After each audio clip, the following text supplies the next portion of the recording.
తెలిస్తే మాట్లాడాలి, తెలియకపోతే గమ్మునుండాలి. కానీ రాహుల్ గాంధీ చేసిన అతిపెద్ద రాంగ్ స్టెప్ ఏంటంటే రక్షణ రంగానికి సంబంధించి ఎవడూ నిరూపించుకోలేరు కదా అని నోటికొచ్చిన కోతలు కూసేశాడు ఆయన.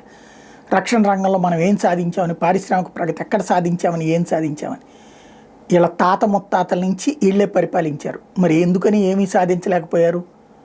92 తర్వాత కూడా అప్పుడు 5 ఏళ్ళు, ఆ తర్వాత 10 ఏళ్ళు కాంగ్రెస్ పార్టీ 15 సంవత్సరాలు పరిపాలించి మరొక 5 సంవత్సరాల పాటు వీళ్ళ అండతో ఉన్నటువంటి ప్రభుత్వాలే నడిచినాయి. మరి ఎందుకని ఇండస్ట్రీస్ని తెచ్చుకోలేకపోయారు?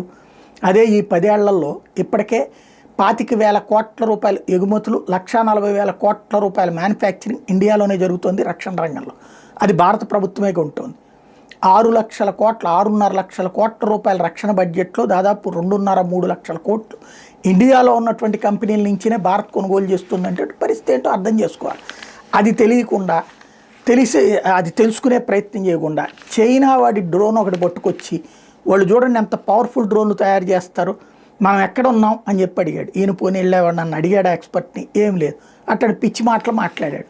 తర్వాత ఏమైంది? ఇప్పుడు మనం వాడి చైనా డ్రోన్లన్నీ విఫలమైనవి, టర్కీ డ్రోన్లు విఫలమైనవి, పాకిస్తాన్ డ్రోన్లు విఫలమైనవి, భారత్ డ్రోన్లు సక్సెస్ అయినాయి. ఇప్పుడు ఏమని సమాధానం చెప్పుకోవాలో అర్థం కాలేదు. మరొక వైపున చివరికి భారత్ ఓడిందనేటటువంటి తరహా ప్రచారానికి సిగ్గు లేకుండా దిగజారిపోతున్నారు. అదే సందర్భంలో అంతర్జాతీయంగా భారతదేశం యొక్క ప్రతిష్టను ప్రపంచవ్యాప్తంగా చర్చించడానికి వెళ్తున్నటువంటి కమిటీల మీదన బురద వేసుకునేటటువంటి కార్యక్రమంలో ఉన్నది పార్టీ. మరి వాళ్ళు ఏమనుకుంటున్నారు? మనం ఏమన్నా ఇక్కడ ఓట్లు కాదు పాకిస్తాన్ వాళ్ళ ఓట్లతో గెలవగలం అనుకుంటున్నారంటే అర్థం కాదు.